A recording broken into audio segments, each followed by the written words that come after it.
Hey everyone, Moises Mendoza here with SC Studios, and I'm so excited to announce the very first episode of our podcast, Local Lens.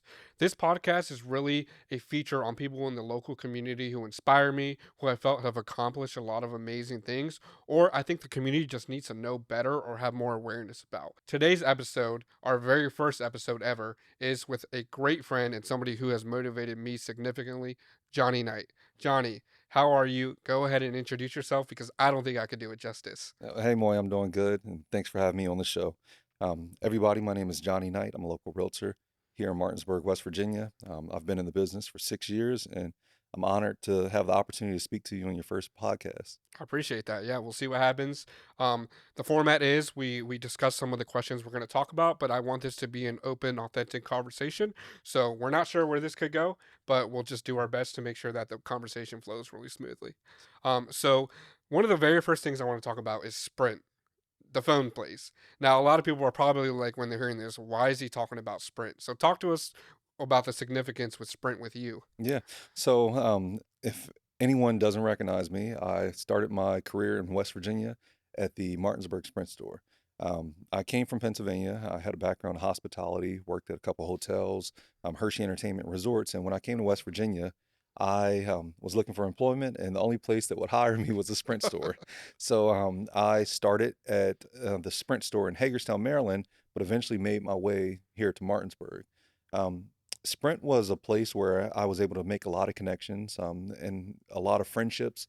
I was able to intermingle with a lot of people in the community because everybody needed a phone. Hmm. And the thing that was very pivotal with my business is, unfortunately, all good things usually come to an end.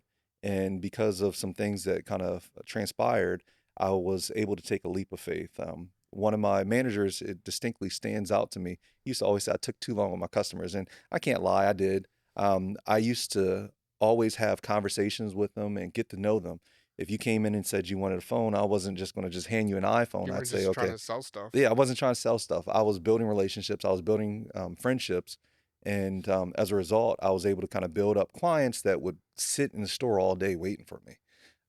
And as a result of that, I was able to kind of really build up relationships and establish myself in the local community where people knew me as the Martinsburg Sprint guy. I When I first met you, that was a lot of what I heard was, "Oh, Johnny, the Sprint guy." I was like, "Why does everyone keep calling him the Sprint guy?" So it's you were very well known through that. It's kind of crazy how you said some things transpired and you ended up leaving. Like I'm sure at the time you were probably like, "Oh man, this is like I've been here for so long. This is the best thing." But it's kind of crazy how some of those things can turn into some of the best decisions you've ever made. Because I had a very similar situation when I was working for doing marketing for someone, and then that's what led me to start my business. So talk to me a little bit about kind of what happened when you left Sprint and where you ended up going with that. Yeah. So when I left Sprint, I knew that I had a background in sales. I always enjoyed building those relationships and working with people and kind of qualifying them for certain products or whatever it was that they needed. So I knew that I wanted to either go into car sales or I wanted to go into real estate. Well, while I worked at Sprint, I would have so many local realtors in the community that would come in and they talk to me and they say, "Oh, hey, you'd be great at this. You'd be good at this." And then I knew myself that I always enjoyed selling just in general. I used to sell on Marketplace and eBay and stuff like that. But it was one of those things where, upon talking to one of my close friends, who was a pivotal person who kind of guided me as to where to go, he had told me that I needed to go see one person and one person only, and that was Rick Boswell. Rick And is incredible yeah, human being, just incredible yep. person. And honestly, it's like I never interviewed another brokerage. I never went anywhere. Wow, I literally went to Rick and I pretty much begged him to take me in and let me work for him. And the rest was history. that's incredible. And you actually introduced me to a lot of incredible people, but Rick has been one of the most amazing people that I've ever had the chance to meet. Just somebody who kind of reflects kind of like how your ethics and just morality is that you do good and you do right by people and they'll take care of you, and I've seen that with Rick and you both. So Mm. he definitely instilled that in you. I think it was already there, but he definitely helped bring that out of you. Yeah, definitely. I would agree. And I'd have to say that like Rick leads by example. It's like he's one of those type of people where he won't ask you to do something that he wouldn't do himself or he hasn't already tried himself. And what I really enjoyed and appreciated about this business is whenever you align yourself with good people like him, he introduced you to other people. He puts an opportunity in front of you, and honestly, that's exactly what he did. I was never handed anything in this business. Everything I can truly say I worked hard for. But when someone puts an opportunity in front of you, it's like you have one shot at it. You got to knock it out the park. Yeah, I agree with that.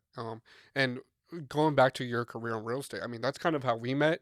Is I think I had done a video, and after that, I had taught a couple classes about how you can use real estate for your marketing. And I honestly can say that you are probably one of the biggest reasons that our business has gotten to the level that it's gotten, because you took us, kind of showed us to more people, and we're like, you guys need to know who this guy is, because look at the stuff that he's doing. When I was only a year in my business, and I mean, I'm not gonna lie, I was still scared. I was just winging things and figuring it out. So I always say this is like I owe a lot of my credit to the business success to you, and I appreciate everything you've done for us. Yeah, I appreciate it, and I can say the same thing about you. The biggest thing, and I think we both think about this, is whenever you network, whenever you work with someone or build a relationship, you always have to come from a place of value, and it has to be very authentic. Hmm. The biggest thing that I always say is, it's like it's not what can Moy do for me, but rather what can I do for Moy. And I knew that you were starting off. I knew you were looking to build your book of business, and I knew that I had a platform, I had a voice because of the entrepreneurs that I would work with in the local community. So who better than to take someone such as yourself who had carelessly, not carelessly, like freely gave of yourself rather, and helped me with some of my early videos, my headshots, stuff like that. My business cards. I remember we had some some weird business cards Yeah, starting off. those are learning phases. Yeah, but is one of those things where it's like you help me, so it's like naturally my inclination is to help you in return. So it's like when you network like that, when you come from a place of value, when you try to genuinely help people and help them grow their business, it's like it shows, it reflects, and it's contagious. Yeah. Other people want to do that. So um, going right into it also, that's something that I try to do with people in the community as well. It's like they don't even have to be in real estate. I mentor a lot of people. And what I do is I try to look for voids. What is something that they're doing that they could possibly do better? Like who can I put them in front of that would get them more attention and just be an asset to their business? And that's something that I've seen time and time again from my broker. I've seen it from some of the top builders, top attorneys in the areas. And it was just one of those things where if it's not broken, why fix it? And I think that's honestly a testament, just to business in general. You could have the best product, or somebody knows that you have the most potential, but you don't know the right people. And the right people can honestly catapult your business or what you're doing. Get in front of the right eyes can really take your business to another level. Like that's kind of like what I felt like you did with us. Mhm, definitely. And it's very nice because even after all the success that we had, we still act as if it's our first time. It's like when we collaborate, we take into consideration each other's opinions, and it's very authentic. It's all natural. It's nothing forced. And honestly, I don't know how I would ever be able to repay you for what you've done to my business. There's a lot of things, and I think that's what kind of helped as well when you say that I kind of helped grow your business. Is I would lead through my example of what you did for me. I would let myself be your guinea pig. I'd be your student, so to speak, where it's like, okay, hey, look what Moy did for me, and imagine what he could do for you. And it's been very amazing, and it's been a nice journey. I've been enjoying it. I've had a lot of success in this real estate business. Yeah, so talk to me a little bit about kind of your real estate career, because eventually I want to talk about how you use your sphere of influence, but I think that's going to organically come and talk about your timeline and stuff like that. Yeah, definitely. So again, I started in 2018. So this is actually my sixth year going into real estate. But some of the key years in my business or key accomplishments. So my first year, I've sold 36 houses. My first year in the business, and most of those customers or clients that I work with came from the Sprint. So what's the like average amount of homes that a realtor sells per year, especially someone who's just starting? Well, so put in perspective, a top producer around here sells 2.5 million worth of volume and about 15 homes, and that's top producer. Oh wow, Yeah, so you did more double than that yeah, that first so year. my first year I did 36. The second year, every year I just kept climbing and climbing until pretty much my best year started happening in 2020. 2020 actually was a crazy year in my life. Um, some of the things that happened is I had literally just finished coming off of a high. I was out in Las Vegas, Nevada. I had spoke at my first real estate conference on a panel Wow. for one of the top real estate brokerages in the country. And after speaking at Century 21, I was able to take and kind of take that high, and I was ready to come back home and just sell like crazy. And then the pandemic hit.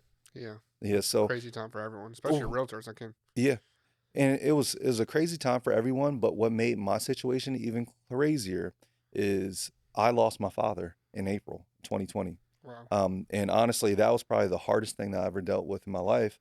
To make matters worse, we had a lot of things going on in my personal life. My wife was expecting my second child, and I could have easily used that as an opportunity to just kind of shut down. Yeah. Um, Business was kind of is crazy because we were deemed essential, being real estate agents. Everything was shutting down around us. It was so bad that even for my father's funeral, we couldn't have anything in person. That must have been really tough to Yeah. not like give him not what he deserved, but like just honor him the way you probably wanted to Mhm. honor him. Yeah, so we had a funeral on Zoom, and the biggest things is I wanted to take and not shut myself down, but rather I knew that in order for me to power through this, I had to keep busy. So fast forward through the year, I end up just crushing 2020. I use that pain as motivation, and I just push full throttle. 2020, I became the Realtor Rookie of the Year for the Eastern Panhandle Board of Realtors. Um, 2021, I kept that same momentum. I became the number one ranked realtor in the state of West Virginia Wow. for Century 21. Wow. That's Yeah. incredible. So, um, fast forward to now, how many homes have you sold? Like, kind of what do those numbers look like in terms of your real estate success? Yeah. So not all of my transactions go into our multi listing system or the MLS, but based off looking at my current numbers right now, I've sold over 270 homes. Wow. And I think, for you, it's a lot more than just 270 homes. It's 270 families that you've helped because, and I know a lot of realtors can say that, but I think, going back to those sprint days where your manager said you took too long with each customer, from what I've seen your interactions with everyone, you never try to force anybody into anything. You generally look through and say, hey, this is the best option for you, or hey, this probably isn't a good option for you. Yeah. Honestly, I talk probably more people out of buying houses than I talk them into buying houses. And like you said, again, it has to be authentic. This is one of the biggest transactions of someone's life. I'm not going to force it on them. It's like they have to live there, not me. And when you're authentic and you're genuine like that, and it's like you don't have any pressure, it's almost like when you're looking at a house with me, it's like looking at it with a close friend. It's like I'm going to tell you all the pros, I'm going to tell you all the cons, and I'm going to make sure that you make the most informed decision possible. That's incredible. And I'm sure your clients really, really have appreciated that. And I'm sure you're still friends with a lot of them nowadays. All of them. Yeah, and it's probably cool to see like them growing their families in those homes or just whatever's going on in them and stuff like Yeah, that. honestly, it is. It's an amazing thing. I've seen families where I've sold a house and they outgrew the house, and then I sell that house, and then they refer me to their friends, and they refer me to their family, and before you know, it's like I just become that person where a lot of people know. And it's just an amazing feeling seeing that I have no college degrees, no background in anything other than just being that Martinsburg Sprint store guy.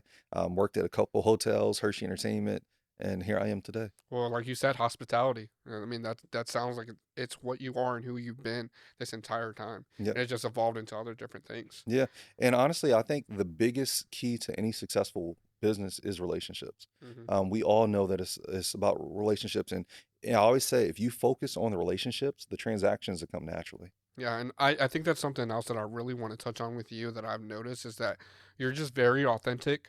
When we even talk about marketing in terms of what we do, I've never seen you do a paid ad, do anything that felt forced or just try to force, hey, use me because I can help you sell your house. Like it's been authentic stuff. So can you talk to me about how you kind of have just always been authentic on social media and kind of use your personal brand as an extension of your business? Yeah, definitely. I want to say the biggest thing is starting off as a new agent. I knew a lot of it was about leads, lead generation. So leads turn into contracts. And in order to get leads, you have to sometimes pay for it. Well, starting off as a new agent, I didn't have no money. I was broke. Like when I left Sprint, I put in a 2 week notice and I took a leap of faith. And the reason I did that is because I did not want any handicaps. I didn't want anything to take in and hold me back from reaching my full potential. So I pretty much burnt my boat or sunk my ship. And I didn't want any lifelines. I wanted to make sure that success would only come through real estate. So starting off, I had to use what I had. I had myself. I had a personality that I knew how to build relationships. I knew how to make friends, and I started going out in the community. I would go to local businesses and talk to not just the employees, but I talked to the managers, and I would kind of help them think outside the box. I'd say, hey, let me help you with a raffle. Let me help you with a giveaway. Mhm. And I would do little things like that that would allow me the opportunity to take and capture a larger audience. And it wasn't anything like I had bad intentions, but rather it was like instead of me competing with people, let's grow our business together. Yeah. And I feel like that's been a testament to who you are too. Let's grow together. And I think that's something that everybody should look at. There's enough out here for all of us. Doing something with a group of people is far more successful than trying to do it all on yourself. And that's why I've, pretty much partnered with people like you because I know it's going to be more successful. And if anyone ever associates me with you, I'm okay with that because you who you are as a person is always authentic and just really positive. Definitely. And I think that's very important, like you said, because it becomes an extension of your brand. So it's like, I love when people say, oh, Moy works with you, or it's like that lender works for with you, or that attorney works with you, because it's like, it's very important that we all are held to a higher standard because when we are consistent with our approaches and stuff, a lot of times the expectations are already set. It's like, and when someone says something contrary to what is expected out of you, we know it's not right because it's like, hey, I work with Moy or I work with this attorney or I work with this agent. That's not who they are. Hmm. So, what's next for the next few years for Johnny Knight? What do you have on the agenda? What do you have planned? Yeah, honestly, I got a couple things I'm working on. I would love, honestly, to kind of collab with you on some things. It's like everything we've done so far has been very successful. I have a lot of new agents that I'm mentoring right now, so I have a couple things in mind. And I'm just kind of continue to grow and kind of educate myself. I want to master this business. It's like I had a lot of success, but I feel I'm still learning. I feel like that new agent just walking in the office and I'm over here trying to design my business card is like what's the next step for me would be just keep on trying to expand, keep on trying to get better, just try to be as authentic as possible, keep being transparent, and just see wherever it takes me. It's never anything where I set goals in the sense of like, okay, I want to sell X amount of houses, I want to help X amount of families, but rather I have more of a vision board. Like, where do I want to see myself? Like, it's all based upon like, okay, how can I benefit my family? How can I benefit my friends? What businesses can I grow along with myself? And it's like I just kind of take it one day at a time. It's like I don't think about it. I just kind of just do it.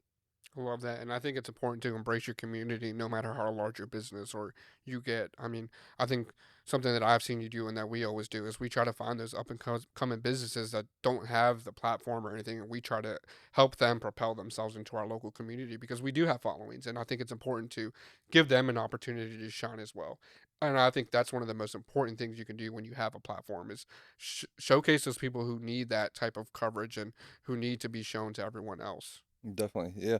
And there's so many different things that comes to mind. It's like there's an expression I've always heard: "A rising tide raises all ships." So it's like there's no reason why we all can't just grow together. It's like again, it's enough for us all to eat, and it's like I'd love to collaborate or talk to anybody, and that's why I've always been so transparent. I have an open door. It's like if you want to know how I did something, just ask. It's like I don't gatekeep, I don't take in the hide secrets because it's like honestly, 9 out of 10 times if you're transparent and you're trying to help somebody, you tell them, okay, this is the blueprint. This is exactly what you have to do to be successful. Unfortunately, they're not going to do it. Yeah.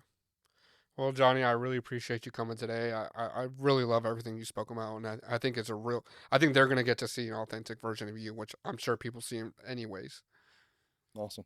Yeah, awesome. Well, we appreciate you guys for checking out our first episode of Local Lens. We hope you tune into the next episodes, and we will see you.